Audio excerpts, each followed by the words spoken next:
And we are live. It's Dr. Ryan here with Brandon again. We are talking to everybody in the Incredible Kids movement, and we're here today to talk a little bit about resilience. Brandon, how you doing? I'm great, Ryan. How are you? I'm doing good. Thanks for, once again, we're together again. Thanks for doing this. So we got a message about resilience. Coming to you live from our homes. From home for a long time to come. Home. We are sheltering in place. For those of you who have had your restrictions lift, bless you. Yep. Enjoy yourselves. For the rest of us, be safe out there. Yeah. You know, whenever I see your backdrop, I love the bridge, but behind you is the is not easily broken. I love that. Love that message, because today we're talking about something really important.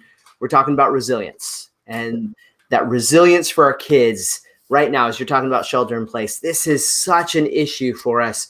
Everybody's lives have been disrupted, and we are thinking about our work being disrupted, our relationships being disrupted, our health being disrupted. And then sometimes we ignore the fact that for our kids, this is an unbelievable, unprecedented change for them that many of them are really struggling with. Very much. I mean, when you think about taking away normal routines for kids, really impacts their sense of self, sense of security, their sense of being. And so as parents, as we're helping our children move through a season like this, we have an opportunity. I mean, I've heard it said the silver lining of the COVID-19 emergency response shelter in place is that there are things that we can teach and instill in our children that they will have for their lives. Mm-hmm. And talking about this topic of resilience, bounce back, the ability to press through difficult circumstances and come out stronger and more resolved is an amazing gift that we can give to our kids. Mm-hmm. And you've said before, and I love it, it's the greatest gift that we can give our kids. There is something about that bounce back, that grit, that being able to be knocked down and stand back up, that prepares you for the entire life. You know, we as parents, it's not our job to just raise them for 18 years, right? We are not raising them so that we can kick them out of the house and be like, okay, go, we've done enough, right? We're raising them as children to become successful adults, right? So that they can have wonderful adult, and they can then pass this on, generational learning. And one of the most important things to understand is that you and your kids will have struggles. You will have trials. Life will kick you in the butt. And we look at the world right now, the world is getting its butt kicked, right? And resilience is the gift that is helping people to get through these really, really turbulent times. Yeah. I mean, it's a great question to ask ourselves as parents, and then think about it with our kids.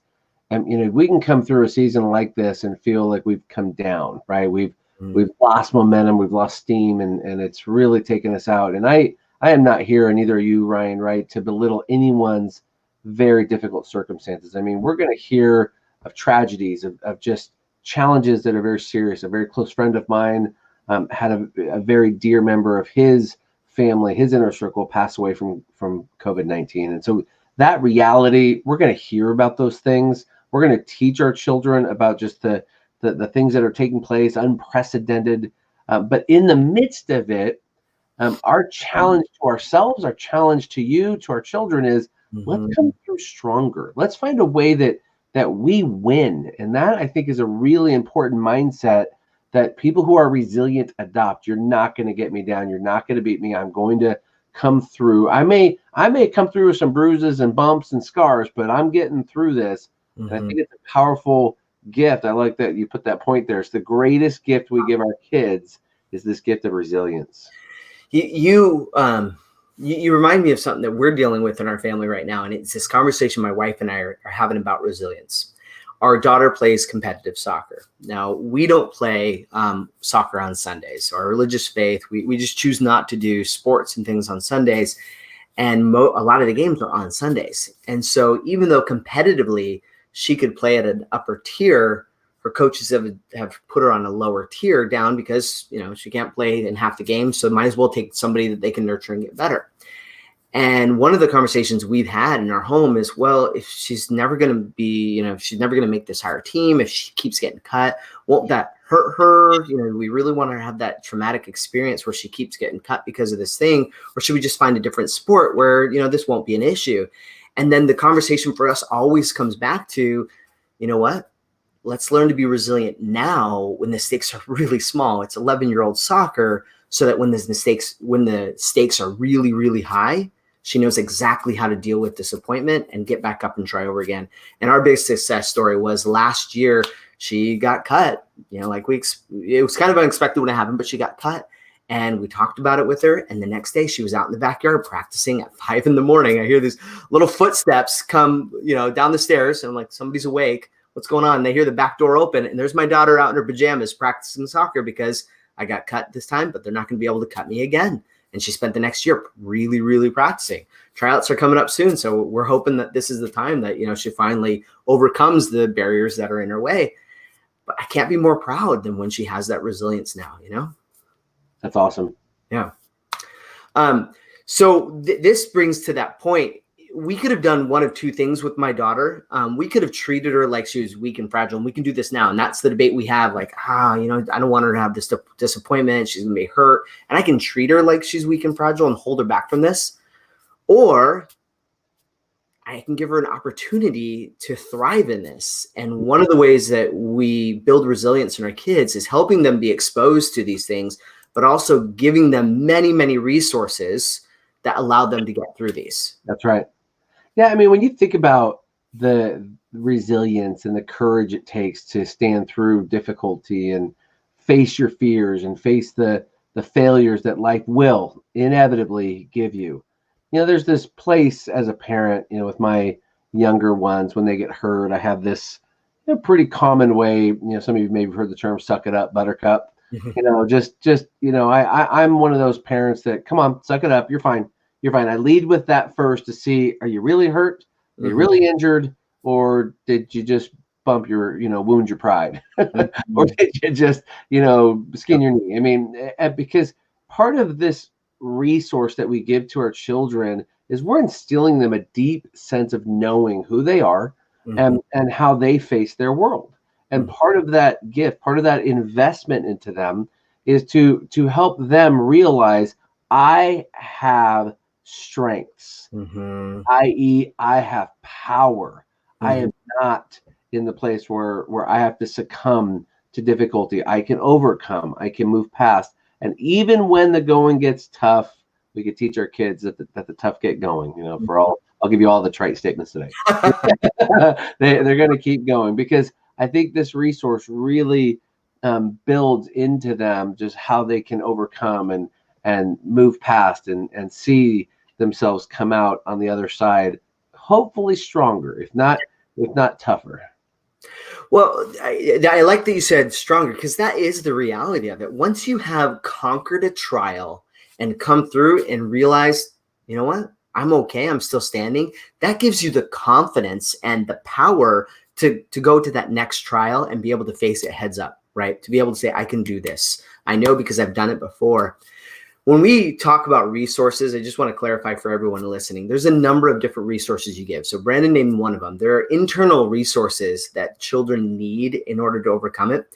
One of those internal resources that they really, really need is they have to know their strengths and they have to know their powers. So when they know what their strengths are, they're able to look at a problem and say, what can I do to overcome this? What am I good at? How do I approach this? And use their unique gifts to overcome that. Another internal resource that they can use is emotional intelligence. So teaching your kids to really embrace the emotions that they're feeling, but not to let a bad 10 minutes define the rest of their life or define their whole day. My daughter and I had this discussion yesterday. She was something happened, it was terrible. And then I was like, is it a bad 10 minutes or is it a bad day? And she said, it's a bad 10 minutes. Well, are you going to let that bad 10 minutes ruin your whole day? No, I'm going to drop it here. That's the type of internal resource. So they know their strengths. And if they know how to deal with the emotions that they feel, you're going to give them the confidence they're going to be able to get over. Now, there are some external ones that we want to give our kids too. And the first and foremost for everybody listening here is they need adults that they can trust to go to, who will love them and support them when times are hard. That's right. Yeah, I think the fact that we want to be the first trusted source that our kids know and Yeah. rely upon is, I think it's implied in the parenting relationship, but I think it's worth repeating and being reminded of. Yep. You are the first line. You are the one that, especially as they age into their teenage years, especially as they naturally start to assert their autonomy and want to express their independence, we want to be a resource. We want to be ones that they come and seek out and see us that way. And at the same time, we want to build around them what we call on our team at 34 Strong a circle of safety. Yes. People that are trusted advisors, those coaches, those teachers, those aunts and uncles and grandma and grandpas that really circle them with just that security and safety. And we're careful as parents that we want to make sure that we're writing that script of messages we want our children to have reinforced. We know the different voices will echo the message different ways, but this is our job as a parent, is we're paying attention to who is saying what to our child, because ultimately we're the filter. And as they get older, we've hopefully installed into them a powerful filter whereby they know, does that message match what I know and believe about myself, or is that message off? Because in this world of social media, Ryan, kids are going to hear all kinds of messages about who they're not and what they couldn't have done and the way they don't show up and how they're different. We want to be reinforcing, because that really helps produce confidence. It helps them feel that they can really meet those challenges in life head on and see themselves become, very, this resilient mindset, this gritty mindset. They can see themselves fulfilling commitments and being successful ultimately. Yeah. We talk about this trusted circle. One of the findings that they look with kids who are resilient, kids who are able to endure all sorts of tragedies. One of the key findings is they have a large extended family that they feel they can go to when they have problems. So this trusted advisor, and lots of research says they need you and they need a support group outside of you. But here's the thing about these circles of trust that your parents or circles of support that your kids need is they need to be planted and built and nourished and established before the trials start. Yeah. Can't have a relationship where you're on your kid, you do this wrong, you do this wrong, you do this wrong, and you're always finding fault and always seeing the weakness in them. And then when something goes wrong in their life, expect them to come to you. Right. You will not have the relationship built up to be ready to support your kid. They will not view you as that resource. And if the extended network is also echoing messages of here's what's wrong with you, here's why you're not good enough, here's your weaknesses, they will not go to those extended networks. We need to build right now a circle of support that's based on, I think you're strong enough. I think you're great. I see the talent and potential in you, and I'm going to nurture it with positivity now. Not now. Right. Yeah, that involvement, the involvement in, I see you, child. I see you. I see your brilliance. I see the best parts of you, and I see it in the ideal circumstances. And we're going to talk about how it shows up in the non-ideal, the less than ideal circumstances. And we're going to reinforce both, because you're right, Ryan. If we haven't built into our children just a capacity to trust those who are around them, because we've managed the message, we've been careful to craft it. We recognize the power of words. We recognize the power of repeated messages. And I've heard it said, and as much as I hate this statement, people don't believe the truth. They believe repeated messages. Oh, yeah. It is a fact. We will buy into what is reinforced into us. So for as many times as you can instill in your child the greatness you see, the power that is within, that's what we're hoping to bring forth. I don't know if, Ryan, you ever heard this, but I have parents that, well, can you go too far? Can you be too positive and almost to the point where you're not preparing them for the sad negative realities? And I would say you're probably not close to that edge unless you really forsake the negative 100%. Because most of us, we naturally lead with a critical eye, not a generous eye. So when we're counterbalancing to see them generously and positive in their strengths and their resilience, you get a little ways to go before in the right balance. Yeah. And this is the take home that we want to drive home to everybody here today.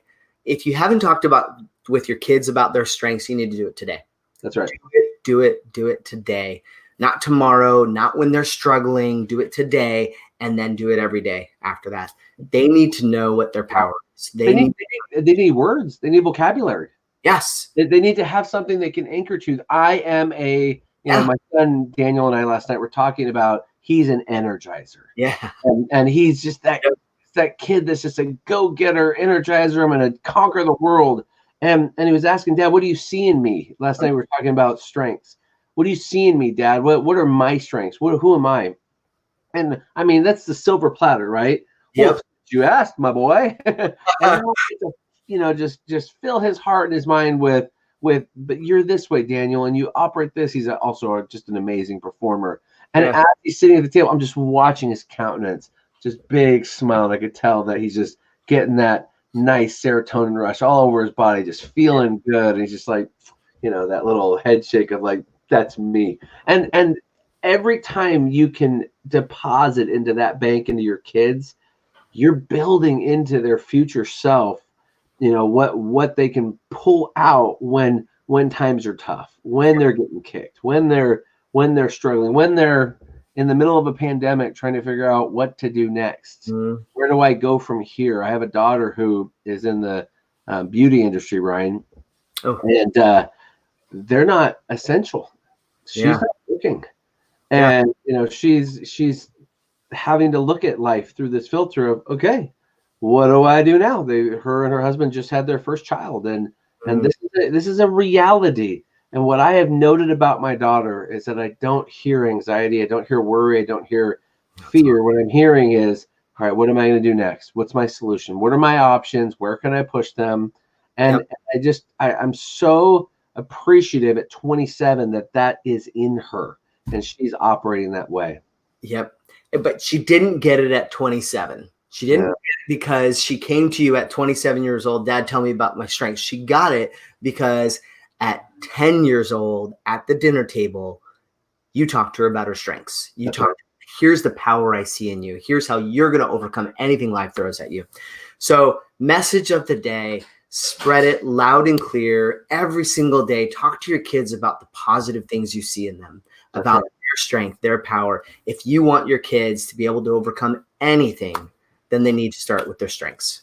Let's tell them where they can find it. Where do they go if they want to learn their kids' strengths? I'll put it down at the bottom. I think most people on our group have taken it, but if you haven't taken it yet, incrediblekidsmovement.com /incrediblekids. And then there's one for parents too.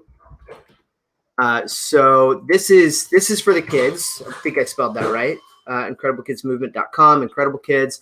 Go ahead and share that with everybody. Make sure we talked about extended family and the power of extended family. If your extended family aren't using this to talk about your kids or you to talk about their kids, then you need to do it. This should be shared wildly. Right now, I'll tell you, for another about 3 days, it's free. So take it now while it's free. In just a couple days, it goes to the paid version, and then they'll have to pay money for it. So spread it wild. Let's help build strong kids. incrediblekidsmovement.com, Incredible Kids. Brandon, it looks like we're about to make some cookies for a service project. So I love it. All right. Well, thank you. As usual, awesome to have with you. Get you, Ryan.